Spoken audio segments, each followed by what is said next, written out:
BJP सरकार जाते जाते, हम तो सोचते थे जाते जाते काम अच्छे कुछ करके जाएंगी, काम तो कुछ अच्छे कर नहीं रही, घोषणा कर रही है और काम बुरे कर रही है। इन्होंने अपने घोषणा पत्र में जो फैसले थे 2014 और 2019 में, वही पूरे नहीं किए। मैं पूछना चाहता हूँ आपसे, 9,000 बेरोजगारी भत्ता आया, 5100 बुढ़ापा पेंशन आई, हर जिले में मेडिकल कॉलेज बना, सोनीपत तक मेट्रो आई, किसान की आमदनी दुगनी हुई, स्वामीनाथन कमीशन लागू हुआ, गरीबों को 100 गज के प्लॉट मिले, गरीबों को मकान मिले, नौजवानों को रोजगार मिला।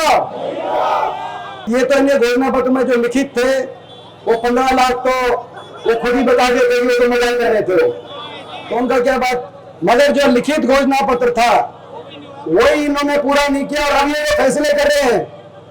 ये कौन सा पूरा, ये तो केवल घोषणा पत्र है और इनकी घोषणाएं और काम में उतना ही फर्क है।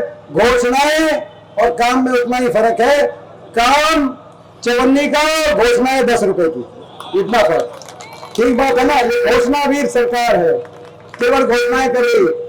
मगर हरियाणा का नक्शा बिगाड़ दिया इन्होंने। जो प्रदेश देश में विकास में सबसे आगे था, खुशहाली में सबसे आगे था, दिल्ली के 3 तरफों में देश में सबसे विकसित राज्य हरियाणा हो सकता है, ऐसा उदाहरण हरियाणा देश के सामने दे सकता है। आज वो प्रदेश 10 साल की बीजेपी की सरकार के बाद देश में नंबर 1 है, तो किस चीज में नंबर 1 है? कोई बेरोजगारी कह रहा है, कोई अपराध कह रहा है, तो और कोई नशा कर रहा है, और तीनों ठीक है। बेरोजगारी में भी नंबर 1, करप्शन भी कह रहे हैं, भ्रष्टाचार में भी नंबर 1। हमने ये प्रोग्राम शुरू किया, हरियाणा मांगे हिसाब। हरियाणा मांगे हिसाब हमने 4 दिन पहले करनाल में कांग्रेस पार्टी ने शुरू किया। अगले दिन बीजेपी में बड़ी बेचैनी हुई कि हिसाब क्यों मांग रहा है हरियाणा। अगले दिन केंद्रीय गृह मंत्री अमित शाह साहब आए और महेंद्रगढ़ में कहा कि हिसाब किस चीज का, हिसाब तो हम मांगेंगे, हम कांग्रेस से मांगेंगे। और अपने भाषण में वो अपने मुख्यमंत्री का भी नाम भूल गए, अपने पूर्व मुख्यमंत्री का भी नाम भूल गए, और पूरे भाषण में केवल एक ही नाम लेते गए, एक ही नाम लेते गए। तो एक ही नाम ले रहे हैं, केवल नाम ले रहे हैं और निशाना साध रहे हैं और कह रहे किस बात का हिसाब, मतलब हम हिसाब मांगेंगे। अगर आपने काम कराए होते तो आप अपने मुख्यमंत्री के नाम लेते, पूर्व मुख्यमंत्री के नाम लेते और वो काम गिनवाते। आप कांग्रेस पे और हुड्डा साहब पे निशाना ना साधते। आप ये बता रहे होते कि हमने इतने यूनिवर्सिटी बनवाई, यहां तक मेट्रो पहुंची, इतने औद्योगिक क्षेत्र बने, हरियाणा रोजगार सृजन में आगे पहुंचा, हरियाणा में अमन चैन शांति, आप इस तरह की बात बताते। और आपने आकर चुनाव में कह रहे हिसाब नहीं देंगे। मगर हिसाब कैसे नहीं देंगे? हिसाब तो देना पड़ेगा। ये हरियाणा है, ये हरियाणा है प्रधान, ये हरियाणा है प्रधान, है कि नहीं है? यहाँ ये तो हिसाब तो देना पड़ेगा हरियाणा में। इधर उधर की बात मत बताओ। आप बताओ कि देश में सबसे ज्यादा बेरोजगारी 10 साल की आपकी सरकार के बाद हरियाणा में क्यों हुई? देश में सबसे ज्यादा अपराध। मैं गृह मंत्री जी कहना चाहता हूं, उन्होंने एक और बात की कि हुड्डा साहब आंकड़े के आधार पे पूछो। मैं उनको कहना चाहता हूं, मैं आप ही के महकमे का आंकड़ा, गृह मंत्रालय का मार्च की report, national crime report, bureau NCRB की रिपोर्ट, जिसके अनुसार देश में सबसे ज्यादा अपराध हरियाणा में, जिसके अनुसार देश में सबसे ज्यादा रंगदारी, फिरौती की कोर, सबसे ज्यादा अपहरण, सबसे ज्यादा महिलाओं पे अपराध, देश में दूसरे नंबर पे हत्या दर अगर कहीं है एक प्रदेश में तो दिल्ली के 3 तरफ बसे हरियाणा में है। आप ही के मंत्रालय की रिपोर्ट है। आप ये बताओ कि आपकी रिपोर्ट ठीक बताती है शाह साहब, या हरियाणा के अंदर जो हरियाणा के मुख्यमंत्री कह रहे हैं कि हरियाणा में अमन चैन शांति है, वो ठीक रिपोर्ट है? और आपकी रिपोर्ट ठीक है तो आप बताओ कि हर देश में सबसे ज्यादा अपराध हरियाणा में क्यों? देश में सबसे ज्यादा नशा सोनीपत, जिस सोनीपत को हम शिक्षा का हब बनाने की तरफ, शिक्षा का केंद्र बनाने के उत्तर भारत का सबसे, आपको याद होगा जब हमारी सरकार थी सोनीपत में 5 विश्वविद्यालय, कांग्रेस की हुड्डा सरकार के समय 5 विश्वविद्यालय सोनीपत में बने। मुझे दुख है कि 2004 से पहले सोनीपत में दिल्ली के नजदीक होने के बावजूद प्रदेश का कोई सरकारी विश्वविद्यालय नहीं था। और मुझे गर्व है 2004 और 14 के बीच में सोनीपत में 5 विश्वविद्यालय बने। बाबा Saheb Bhimrao national law university, राय स्पोर्ट्स यूनिवर्सिटी, भगत फूल सिंह महिला यूनिवर्सिटी, चौधरी छोटूराम यूनिवर्सिटी मुरथल के अंदर, और निफ्टेम जो भारत सरकार का निफ्टेम इंस्टीट्यूट जो यूनिवर्सिटी का स्टेटस जिसको प्राप्त है, और IIIT भी मैंने मंजूर कराई थी, आपको याद होगा, Indian institute of information technology. और इसके साथ साथ उस समय राजीव गांधी एजुकेशन सिटी बनी, प्राइवेट यूनिवर्सिटी सोनीपत में हुड्डा साहब लेकर आए, चाहे जिंदल यूनिवर्सिटी हो, अशोका यूनिवर्सिटी, SRM यूनिवर्सिटी हो, देश की बड़ी बड़ी शिक्षा के संस्थान सोनीपत में आ रहे थे। मगर सरकार चली गई।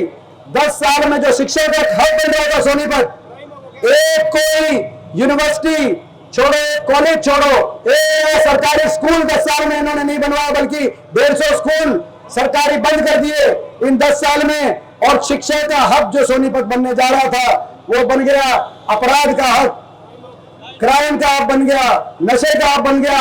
उन्हीं यूनिवर्सिटी के स्टूडेंट वीडियो वायरल होते हैं, उन्हीं यूनिवर्सिटी के छात्र पुलिस को बता रहे हैं। यूनिवर्सिटी के अंदर आपने देखा होगा कि यूनिवर्सिटी के बाहर, पुलिस चौकी के बाहर नशा बिक रहा खुला। ये सोनीपत के हाल आपने बना दिए, ये सोनीपत के हाल बना दिए। 10 साल से सोनीपत के विकास को झटका मिला है। मौका है, ये मौका मत चूकना। 30 दिन में इस बात की टीस रही। बचपन से हम देखते थे हमारा इलाका दिल्ली के एक तरफ गुड़गांव, एक तरफ नोएडा, एक तरफ सोनीपत रोहतक, गुड़गांव नोएडा आगे जा रहा था, मगर हमारा इलाका उतने उस रूप से विकसित नहीं हुआ।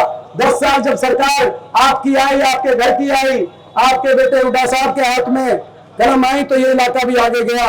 ये मौका है हरियाणा को विकास के मामले में देश में आगे पहुंचाने का, और अपने सोनीपत को भी, अपने रोहतक सोनीपत को भी गुड़गांव और नोएडा से कम नहीं रहने देंगे। ये मैं आपको कहना चाहता हूं। पहली बात, ये मेट्रो 2010 में भारत सरकार ने फैसला किया मेट्रो बाहर आएगी दिल्ली से। 2010 से 14 तक 4 शहरों तक हमारी मेट्रो पहुंची थी, गुड़गांव, फरीदाबाद, बल्लभगढ़, बहादुरगढ़, और सोनीपत की मेट्रो को सैद्धांतिक मंजूरी मिली थी। 2010 से 14 तक हुड्डा सरकार में हर साल मेट्रो 81 किलोमीटर मेट्रो 4 साल में बनी थी। मगर मैं पूछना चाहता हूं, 10 साल में मेट्रो के 10 खंभे छोड़ो, एक खंभा भी मेट्रो का सोनीपत की तरफ इस सरकार ने नहीं बढ़ाया। इसीलिए हिसाब मांग रहे हैं मेट्रो आगे क्यों नहीं आई सोनीपत तक। और मैं अफसरों को कहना चाहता हूं, जिन अफसरों ने उस मेट्रो की फाइल ठंडे बस्ते में पहुंचा दी इस सरकार के कहने पे, उन अफसरों से कहना चाहता हूं उन फाइलों को ठंडे बस्ते से आप निकाल लो। 2 महीने के बाद सरकार आते ही 1 महीने के अंदर अंदर मेट्रो का आधारशिला रख के काम शुरू करवाने का काम, मेट्रो कराना काम करेंगे। वो सारे अफसर वो सारी फाइलें ठंडे बस्ते से निकाल लें, उन फाइलों को अच्छी तरह साफ कर लें।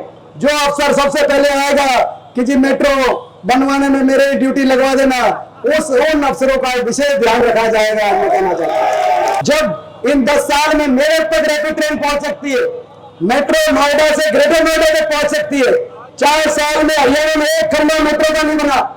और हम हिसाब मानते हैं कि जब यूपी के अंदर मेट्रो 200-150 किलोमीटर पहुंच गई 10 साल में, आपने 10 साल में एक खंबा नहीं बनाया, तो शाह साहब कहते हैं हिसाब हम हिसाब क्यों दें, हम तो हिसाब मांगेंगे। पहली बात ये। फिर सफाई कर्मचारियों की बात, सफाई कर्मचारियों को हमारी सरकार में नीति लेके आए थे पक्का करने की, ठेकेदारी ठेका प्रथा समाप्त करके पक्का करने की, और सफाई कर्मचारी ग्रामीण आंचल में भी हमने उस समय 14,000 सफाई कर्मचारियों की भर्ती करी थी, और शहरों के अंदर भी पक्काकरण करने की हमने नीति शुरू करी थी। मगर ये सरकार आ गई, उस नीति को रोक दिया।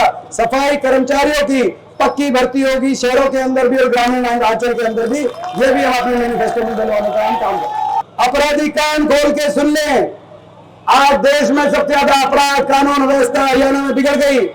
बड़े बड़े बिजनेसमैन, इंडस्ट्रियलिस्ट छोड़ के जा रहे हैं या चुप हैं। दहशत इतना फैल गया पूरे हरियाणा के अंदर। अपराधी कान खोल के सुन लें। जब पिछली बार हमारी सरकार आई थी तो आपको याद होगा 6 महीने के अंदर अंदर सभी अपराधियों का सफाया करना काम हरियाणा से हुआ था और उसके बाद 10 साल तक अमन चैन शांति के रास्ते हरियाणा विकास में आगे बढ़ा था। अब वही बात हम अपराधियों कहना चाहते हैं, 2 महीने का समय इन अपराधियों के पास, या तो 2 महीने में अपराध छोड़ दें या हरियाणा छोड़ दें, बख्शा नहीं जाएगा हरियाणा के अंदर। कहना चाहते हैं आज अपराधियों कहना चाहते हैं हरियाणा आगे बढ़ेगा, हरियाणा आगे बढ़ेगा, देश में सबसे आगे हरियाणा पहुंचेगा। आज ये रिकॉर्ड बनाया, आपने इतनी मेहनत करी, ये आपका पसीना, आज जो आपने पसीना बहाया है ये व्यर्थ नहीं जाएगा।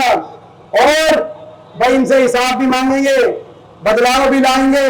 और इनको कहना चाहते हैं लोकसभा चुनाव में भाजपा हरियाणा में हुई थी हाफ, विधानसभा चुनाव में हरियाणा में हो जाएगी साफ। जय भीम, जय जवान, जय किसान, जय संविधान। जय संविधान का देश है। देखो सारी बीजेपी जब जय संविधान बोलते थे तो आपको याद होगा संसद के अंदर सबको बड़ी तकलीफ हो जाती थी।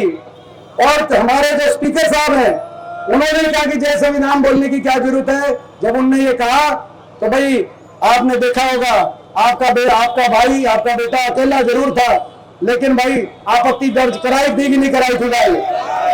बहुत बहुत धन्यवाद। जय जवान, जय संविधान, बहुत बहुत धन्यवाद।